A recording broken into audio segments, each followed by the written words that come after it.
Okay, hello again. Today we are going to talk about the hukum humaniter internasional, perlindungan terhadap orang-orang dan objek-objek dalam konflik bersenjata. Nah, di dalam hukum humaniter internasional kita memahami bahwa hukum humaniter internasional ini baru aktif ketika dalam keadaan konflik, ya, sehingga ada beberapa um, peraturan siapa saja sih yang wajib dilindungi, objek apa saja sih yang kemudian itu tidak boleh dijadikan sasaran di dalam konflik bersenjata. Nah, untuk mengetahuinya banyak hal. Yang pertama mengenai hak hidup di dalam konflik bersenjata, kemudian perlindungan yang pertama terhadap prajurit yang terluka, prajurit yang sakit atau orang-orang yang terdampar, kemudian juga aturan terhadap tawanan perang atau prisoners of war, kemudian perlindungan terhadap tenaga medis dan kerohanian, perlindungan terhadap warga sipil, khususnya perempuan dan anak-anak, dan yang terakhir adalah protected objects atau objek-objek yang wajib dilindungi. Yang pertama kita akan membahas mengenai hak hidup atau right to live dalam konflik bersenjata. Ini merupakan salah satu first right atau sebuah hak di mana ketika semua umat manusia itu lahir atau setiap insan manusia itu selalu memiliki hak hidup. Terlepas dari etnisitinya apa, warna kulitnya apa, agamanya apa, bahkan semua manusia itu memiliki hak hidup. Core rights setiap insan manusia. Nah, hak hidup atau right to live ini bersifat jus cogens, yang mana ini merupakan prinsip dasar hukum internasional yang diakui komunitas internasional sebagai norma yang sudah pasti dan tidak boleh dilanggar. Nah, hak hidup ini diatur di dalam DUHAM atau Deklarasi Universal Hak Asasi Manusia, yang mana itu sudah diadopsi oleh PBB ya sejak tahun 1948, di mana ini sudah dideklarasikan, di mana isinya juga sangat banyak ya, terutama yang sering kita dengar adalah that we are all born free and equal, that everyone is entitled to this right no matter your race, your religion, your sex, your language or nationality, everyone has a right to live, freedom and safety. Nah, contohnya salah satunya adalah bahwa setiap insan manusia itu memiliki hak untuk mendapatkan education atau pendidikan. Everyone has the right to education. Nah, bagaimana dengan Indonesia sendiri? Indonesia termasuk salah satu negara anggota PBB yang sudah jelas ketika kita sudah bergabung terhadap organisasi internasional, maka kita wajib memberikan half of our sovereignty, dan di Indonesia sendiri diatur di dalam Undang-Undang Republik Indonesia nomor 39 tahun 1999, di mana hak hidup adalah suatu hal atau hak yang tidak dapat dikurangi dalam keadaan apapun. Jadi Indonesia sudah mengatakan seperti itu. Kemudian, selain kita memahami bahwa setiap insan manusia, which means semua orang yang terlibat dalam peperangan itu memiliki hak untuk hidup, maka di dalam konflik bersenjata ada beberapa orang yang wajib mendapatkan perlindungan. Yang pertama adalah prajurit yang terluka, ya, kemudian prajurit yang sakit atau bahkan prajurit yang terdampar. Nah, prinsip umumnya adalah ketika awalnya seorang prajurit itu adalah seorang kombatan perang di mana dia boleh diserang, tapi ketika kemudian prajurit tersebut terluka, sakit dan terdampar, maka prinsip yang aktif adalah non-kombatan atau kita sebut sebagai hors de combat, di mana prajurit-prajurit yang terluka, sakit dan terdampar ini tidak lagi menjadi kombatan, ya, dan harus diperlakukan secara manusiawi. Prajurit yang terluka, sakit, dan terdampar ini memiliki hak atas perlindungan, di mana mereka wajib diberikan perawatan medis tanpa diskriminasi berdasarkan kebangsaan atau mungkin status pihak yang bertikai. Nah, ketika prajurit itu sudah aktif sebagai hors de combat atau mantan kombatan atau yang disebut sebagai non-kombatan, maka um, semua orang wajib menyelamatkan dan mengevakuasi prajurit yang terluka dari zona pertempuran. Nah, ini merupakan kewajiban dari pihak yang bertikai. Kemudian, dia juga wajib memastikan fasilitas kesehatan itu tidak disalahgunakan untuk keuntungan militer. Nah, dasar hukum internasionalnya sendiri ini terdapat di Konvensi Jenewa tahun 49, di mana itu membahas mengenai perlindungan korban perang di darat apabila korban perang di laut, itu ada di Konvensi Jenewa 2, dan untuk memperluas perlindungan untuk semua pihak yang terluka, sakit, atau bahkan untuk menyelamatkan itu kan kadang membutuhkan uh, media ya. Nah, biasanya menggunakan kapal penyelamat dan lain sebagainya itu diatur dalam protokol tambahan yang ada di tahun 1977. Selain itu, selain prajurit yang terluka atau hostile combat, maka ada yang namanya prisoners of war atau tawanan perang, yaitu orang-orang yang dia ditawan ya sebagai jaminan gitu ya dari pihak lawan untuk kemudian mungkin ini menjadi suatu kalkulasi negosiasinya di kemudian hari. Nah, prisoners of war atau tawanan perang ini wajib mendapatkan perlindungan. Tawanan perang ini harus diperlakukan secara manusiawi dan dia tidak boleh disiksa atau dianiaya. Nah, dia juga memiliki hak-hak dasar yaitu dia harus diberikan makan, kemudian dia harus diberikan tempat tinggal yang layak, kemudian layanan medis apabila mereka terluka, dan juga mereka sebenarnya memiliki hak untuk berkomunikasi dengan keluarga. Nah, kemudian di dalam hukum humaniter internasional, itu melarang penggunaan tawanan perang ini sebagai tameng manusia atau misalnya tawanan perang ini dieksploitasi ya dieksploitasi tenaganya dan lain sebagainya itu sangat tidak diperbolehkan. Nah, siapa saja sih yang kemudian including as the prisoners of wars atau yang menjadi tawanan perang? Ya selain kombatan yang tertangkap itu bisa juga anggota milisi atau sukarelawan, kemudian personel pendukung militer seperti tenaga medis, pendeta, mungkin yang mendampingi angkatan bersenjata, atau mungkin live in messe atau penduduk yang spontan mengangkat senjata dalam upaya mempertahankan wilayah mereka sebelum pendudukan musuh. Mereka juga bisa ditarget nih sebagai tawanan perang.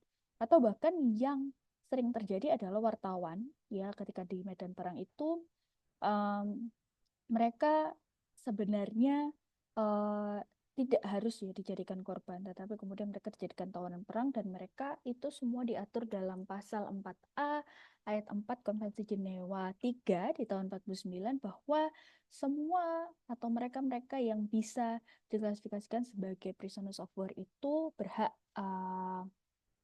mendapatkan pelindungan yang sama dengan tawanan perang jika mereka tertangkap oleh musuhnya. Seperti itu. Nah, kemudian di dalam Prisoners of War itu terdapat banyak sekali ya konsep-konsep maupun pemahaman tentang tawanan perang di dalam lensa hukum humaniter internasional. Yang pertama ada yang namanya detaining power. Apa itu detaining powers? Yaitu negara penahan itu bertanggung jawab atas kesejahteraan dari tawanan perang itu sendiri. Nah, kemudian lokasi tawanan perang itu tidak boleh dia diletakkan di lokasi-lokasi yang menjadi target militer dan mereka juga harus diizinkan untuk bisa berkomunikasi ya berkorespondensi dengan keluarga dan mungkin menerima kunjungan dari ICRC if they are in need ya apabila mereka membutuhkan itu namanya detaining power. Jadi kamu boleh detaining someone, kamu boleh detain someone, menahan atau menawan seseorang, tapi kamu wajib bertanggung jawab atas kesejahteraan prisoners of war itu. Kemudian ada yang namanya prinsip repatriasi, yaitu tawanan perang itu harus dipulangkan setelah konflik berakhir. Jadi tidak boleh selamanya kemudian itu ditahan, ditawan terus-terusan itu sebenarnya sangat tidak boleh ya di dalam hukum humaniter. Kemudian jadi setelah konflik itu berakhir atau ada perjanjian pertukaran pertahanan misalnya, nah itu maka harus dikembalikan ke negara asalnya.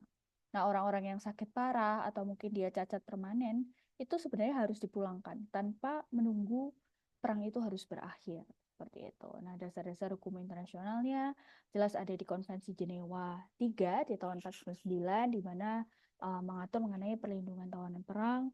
Kemudian ada di Protokol Tambahan 1 perlindungan tambahan bagi tawanan perang dan hak-hak apa saja yang mereka dapatkan. Dan yang terakhir di ada di Konvensi Den Haag, yaitu standar awal mengenai perlakuan terhadap tawanan perang itu sebenarnya diatur di sana. Nah, kemudian orang-orang yang wajib mendapatkan perlindungan jelas adalah mereka, tenaga medis dan kerohanian. Nah, di situ bisa kita lihat ada lambang-lambang ya. Ini adalah lambang-lambang yang digunakan untuk mengidentifikasi bahwa mereka ini adalah part of tenaga medis atau tenaga kerohanian. Nah, yang pertama pasti teman-teman sudah tahu ya, tanda plus merah ya. Ini merupakan tanda palang merah yang mana ini menjadi tanda perlindungan bagi tenaga medis di medan perang. Nah, kenapa bentuknya seperti ini? Hampir mirip dengan bendera Swiss ya, karena ini merupakan suatu penghormatan terhadap Henry Dunant ya, Dunant. Sorry. Kemudian yang kedua ada lambang bulan sabit merah yang digunakan oleh negara-negara dengan mayoritas penduduk muslim sebagai alternatif dari simbol palang merah. Jadi selain simbol palang merah banyak sebenarnya simbol-simbol lain yang mostly memang warnanya atau template-nya seperti ini. Jadi bentuk simbolnya warna merah, kemudian background-nya warna putih seperti itu. Dan kembali lagi ya, di lambang bulan sabit merah ini diresmikan oleh uh, Kekaisaran Ottoman saat itu ya, itu ketika Konvensi Jenewa tahun 1929. Nah, ini sebenarnya memiliki makna dan perlindungan yang sama dengan palang merah. Kemudian ada yang terbaru yaitu adalah lambang kristal merah, di mana ini baru muncul di dalam protokol tambahan 3 Konvensi Jenewa tahun 2005. Nah, ini sebagai simbol netral yang dapat digunakan oleh negara atau organisasi yang mungkin dia tidak ingin menggunakan lambang nomor 1 yaitu lambang palang merah dan lambang nomor 2 lambang bulan sabit merah. Ini juga sebagai alternatif ya untuk mengakomodasi kepekaan politik dan keagamaan mungkin di beberapa negara, dan ini bersifat netral dan universal tanpa ada kaitan budaya atau agama tertentu. So, ya, nah ini contoh-contohnya mereka bisa menggunakan lambang-lambang tersebut biasanya mostly ya tanda pelindung ini kalau misalnya berukuran besar itu biasanya dia digunakan di alat transportasi ya, entah itu di kapal penyelamat, di truk-truk pengantar bantuan kemanusiaan misalnya seperti itu, atau mostly mereka digunakan di sebagai ban di lengan kiri ya. Jadi lengan kirinya orang-orang yang merupakan tenaga medis biasanya menggunakan seperti itu.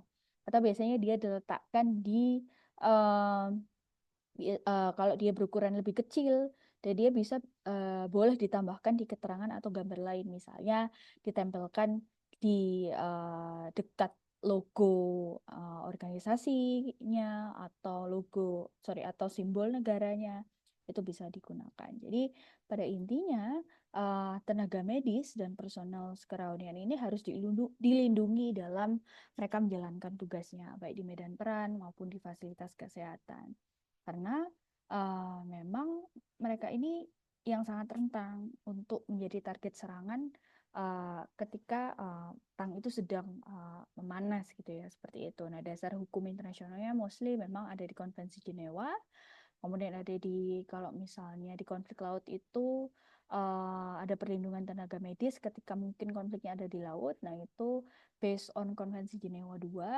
Kemudian di protokol tambahan 1 yaitu memperluas perlindungan tenaga medis dan fasilitas kesehatan yang mungkin bisa didapatkan.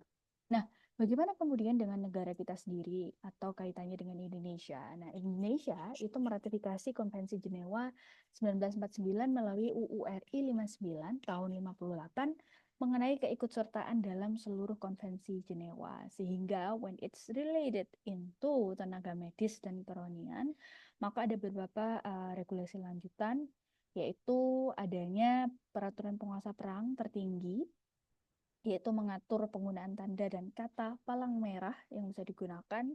Kemudian juga keputusan Menhan di tahun 2002 tentang penerapan hukum humaniter dan hak asasi manusia dalam pertahanan negara, which one of them adalah melindungi tenaga medis yang mungkin dikirimkan Indonesia ke negara-negara yang sedang berkonflik.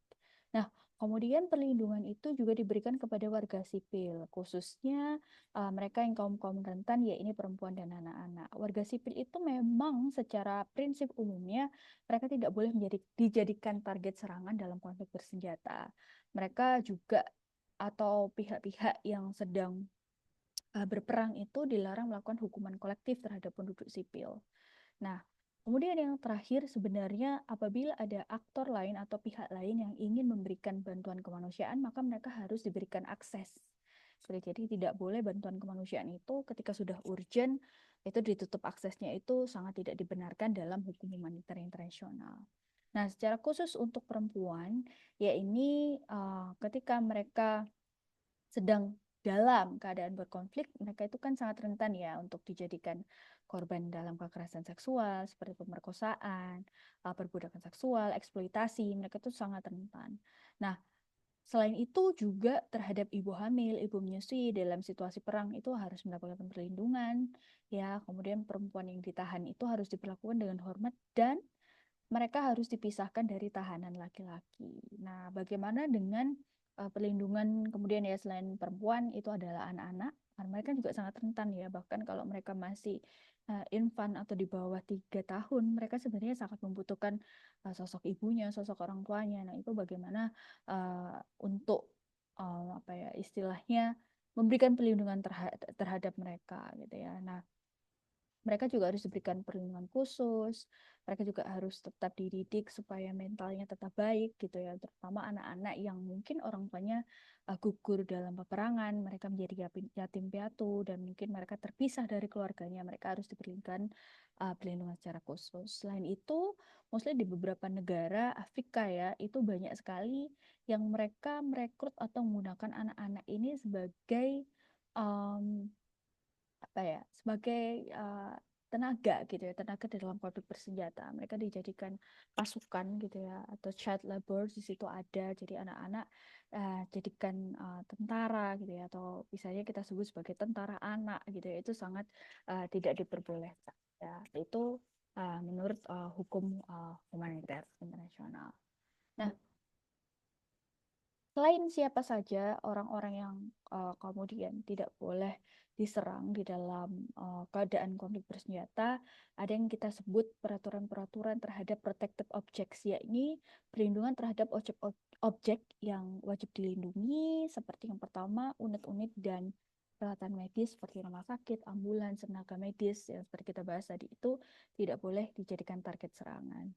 Kemudian mereka yang menggunakan simbol-simbol pelindungan seperti palang merah, bulan sabit merah, lambang kristal merah, mereka tuh harus dihormati dan tidak boleh dijadikan target. Ya. Kemudian kekayaan budaya, misalnya dilarang menyerang, mencuri, atau merusak situs budaya, monumen, tempat ibadah yang memiliki nilai sejarah, itu tidak boleh diserang ya di dalam atau ketika berperang. Nah, seperti contohnya misalnya di kiri ini adalah contoh beberapa rumah sakit yang ada di Palestina ya, itu rusak seperti ini, padahal rumah sakit itu termasuk di dalam protected objects. Kemudian kalau misalnya dilihat di sebelah kanan ini adalah before after ya, jadi before ini ada masjid yang sangat megah, kemudian karena adanya perang, kemudian ya udah apa masjid ini jadikan sasaran gitu, dan menurut Konvensi Den Haag ini tidak boleh dilakukan karena siapapun yang merusak situs budaya, monumen ataupun tempat ibadah, maka mereka sudah melanggar apa yang ada di Konvensi Den Haag tahun 54 tentang pelindungan kekayaan budaya. Kemudian lingkungan alam, ya, tidak bisa dipungkiri ketika kita sedang berperang itu kan pasti biasanya menggunakan beberapa senjata yang kemudian itu menyebabkan kerusakan lingkungan jangka panjang, ya itu sangat dilarang. Kemudian dilarang juga menghancurkan sumber daya alam yang penting bagi kelangsungan hidup penduduk sipil, kayak misalnya air, ya nggak boleh. Terus kemudian muslim, misalnya sumber pembangkit listrik, nah itu juga tidak boleh digunakan, gitu ya. Nah, contohnya ini bagaimana ada bom-bom yang di atau ranjau tanah itu yang bisa merusak tanah ya, kemudian ya itu juga menjadikan ranjau, ya, itu juga nggak aman kalau misalnya diinjak dan lain sebagainya. Kemudian selain itu ada instalasi yang mengandung kekuatan bahaya, misalnya ada peraturan dilarang menyerang fasilitas nuklir, bendungan, pembangkit listrik. Kemudian yang kita tahu ya, kita memiliki yang namanya non-defended locality atau wilayah yang menyerah tanpa perlawanan harus dilindungi itu dari serangan. Kemudian kita juga punya zona demilitarized atau area yang dilarang digunakan untuk operasi militer ya, seperti ini ya perbatasan antar Korea Utara dan Korea Selatan. Kemudian ada neutralized zones atau tempat pelindungan bagi warga sipil yang tidak terlibat di dalam konflik. Jadi wilayah-wilayah tersebut ya itu tidak boleh dijadikan. Nah, aturan perilaku dalam konflik bersenjata. Ya, what are the rules of wars? Yang pertama adalah hospitals should not be targeted, sick and wounded must be cared for, and of course, the sexual violence is prohibited, detainees must be treated humanly, dan etc. Nah, bagaimana di Indonesia sendiri? Kalau kita menarik dalam lingkup Indonesia sendiri, Indonesia sendiri itu memiliki peraturan Panglima TNI nomor 61 garing Romawi 9 garing 2010 mengenai pedoman hukum humaniter bagi TNI. Itu hampir sama saja sih dengan prinsip-prinsip yang sudah kita bahas tadi, kemudian dasar-dasar hukum kayak misalnya Konvensi Jenewa dan lain sebagainya. Nah, kemudian aturan hukum humaniter dan juga tertera di dalam United Nations Convention on Certain Conventional Weapons, ya itu ada beberapa protokol-protokol ya yang ada di dalamnya. Ini adalah bentuk-bentuk weaponry atau senjata-senjata yang tidak boleh digunakan. Nah, mostly adalah senjata-senjata dengan kekuatan destruktif yang masif ya, atau weapon mass destructive itu tidak dibolehkan. Nah, prohibited methods of war ya di dalam aturan hukum humaniter internasional yang pertama nggak boleh nih menggunakan apa yang kita sebut sebagai human shielding atau menjadikan warga sipil atau manusia ini sebagai uh, tameng atau perlindungan terhadap serangan musuh. Kemudian tidak boleh ada yang namanya indiscriminate attacks atau menyerang tanpa membedakan antara which one is target militer dan mana yang masyarakat sipil. Kemudian taktik causing excessive suffering, contohnya penyiksaan terhadap tawanan perang itu sangat tidak diperbolehkan. Kemudian yang jelas yang tadi kita bahas mengenai protected objects, yaitu tidak boleh attacking on protected objects, terutama rumah sakit, tempat ibadah, situs budaya, dan fasilitas kemanusiaan. Dan yang terakhir, kan biasanya kalau sudah ada tawanan perang dan mereka dikembalikan dan lain sebagainya, itu kan pasti ada yang dihukum ya. Maka tidak boleh melakukan yang namanya extrajudicial killings atau eksekusi tanpa pengadilan yang adil. Jadi karena asal atas dasar balas dendam itu tidak diperbolehkan. Jadi itu ya ketika kita membahas mengenai siapa saja dan objek-objek apa saja yang tidak boleh diserang di dalam kita sedang berperang atau di dalam konflik bersenjata menurut hukum humaniter internasional.